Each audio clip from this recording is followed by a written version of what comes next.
If your e-commerce Google Ads campaign are burning money and you cannot figure it out why, so chances are you are making at least one of these six mistakes. And the worst part is most of them don't show up as obvious red flags. They hide behind metrics that look good on the surface. I have seen these exact mistakes that drain thousands of dollars from e-commerce accounts at my agency, Fuel Digital, and I'm going to show you how to fix every single one. In this video, you will learn the six most common Google Ads mistakes that hurt e-commerce campaigns and exactly what to do instead. So if you are new here, hit subscribe. I post Google Ads tutorials every week.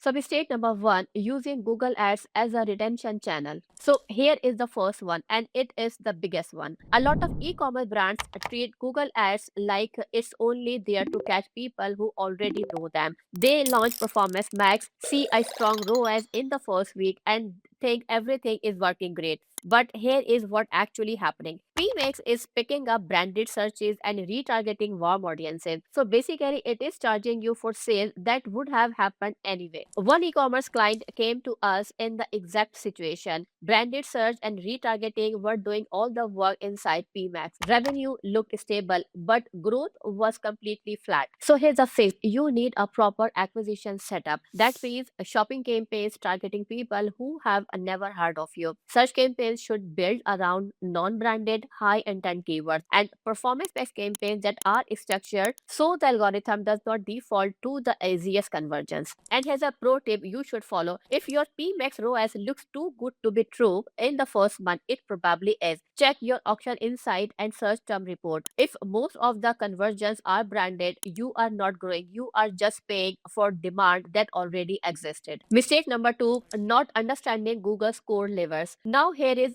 where it gets interesting. A lot of e-commerce brands come to Google from Meta ads, and the problem is they run Google with a meta mindset. On Meta, you interrupt someone while they are scrolling. On Google, someone is already searching for what you sell. That changes everything. Your campaign structure, your ad copy, your landing pages. So here are four areas where the biggest gaps show.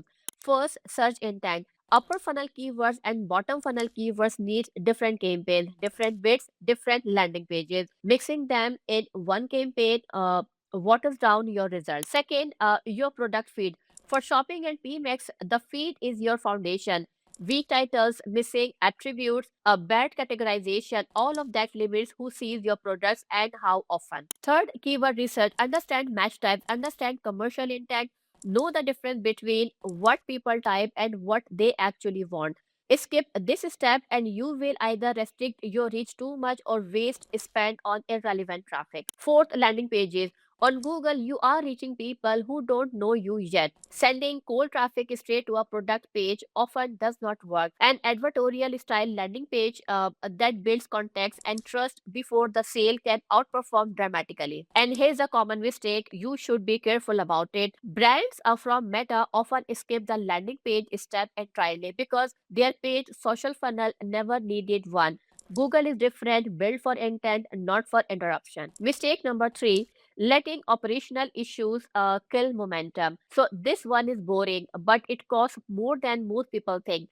Google's algorithm needs consistent data to optimize your campaign. Every time a campaign pauses unexpectedly, you risk resetting the learning phase. That means weeks of degraded performance. Two things cause this more than anything else. First, payment issue. A card expires, someone switches to invoice billing. The campaign goes dark for 3 days. By the time you fix it, the algorithm has lost momentum and you are paying the recovery tax for weeks. Second, a tracking and feed problem. A broken conversion pixel means smart bidding is flying blind. A feed error in Merchant Center means your product disappears from shopping. Neither of these failures are loud. They creep in slowly as a declining performance that gets blamed on something else entirely. So here's a pro tip you should follow. Set up automated alerts for payment status, conversion tracking, and merchant center feed health. Run a weekly check. 5 minutes of monitoring can save you weeks of wasted spend. Mistake number 4, over segmenting your campaign. This mistake comes from a good instinct. The desire for control. You create one campaign per product category, one ad group per keyword, separate budgets for every audience. It feels precise, but here's the reality. Google's automation needs data. When you spread your budget across too many campaigns, each one runs out thin data and thin budget. Smart bidding cannot optimize without enough conversion volume. So campaign is stuck below that threshold, just stay stuck. You have created the illusion of precision while actually making the algorithm work at its job. The same goes for budget. 10 campaigns sharing a small budget will almost always lose to 3 well-funded ones. Google needs room to test, adjust, and find the traffic worth paying for. Fragmented budget, don't give it that room. And here's a beginner tip for you.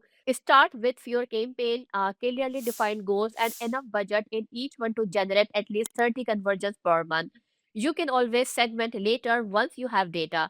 You cannot fix a campaign that never had enough data to learn. Mistake number 5, using max conversion value without a ROAS target.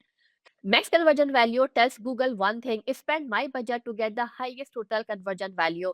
No ceiling, no floor, no efficiency guardrail. For brands new to Google, this looks amazing at first. Conversion value goes up. The dashboard looks healthy. But then you check what you actually spend to get that value, and the math does not work. Without target ROAS, Google optimizes for volume, not for profit. It does not care what it costs to get conversion, it just spends. The fix is a bit straightforward. Once you have collected enough conversion data, usually a few weeks, set a realistic target ROAS. This gives the algorithm a constraint. Now, it is not just spending your budget, it is spending it well. And here's a common mistake: don't set your ROAS target too aggressively right away. If you go too high too early, you will starve the campaign of traffic before it has had the chance to learn. So, start moderate and adjust gradually. Mistake number 6, underfunding campaigns and getting stuck in learning. So, this is the last one, and this is the mistake that kills more e commerce campaigns than anything else. When you launch a campaign or make a big change, it enters a learning period. So Google is testing different auctions, gathering data, and figuring out how to hit your goals. That is normal. But here's the catch: the learning period needs a minimum number of conversions to complete. Google typically needs 30 to 50 conversion events in a short window before bidding stabilizes. So if your budget is too low to hit that number, the campaign stays in learning forever. This is the trap. You test with a small budget, CPAs are high, data is inconclusive, so you cut the budget or kill the campaign. But the campaign never had what it needed to graduate out of learning. So you walked away from revenue you never actually tested. So here's a pro tip: fund a new campaign properly from day one, even if that means running fewer campaigns. It is better to have 2 campaigns that actually learn than 5 that stay stuck indefinitely. All right, so here's a quick recap.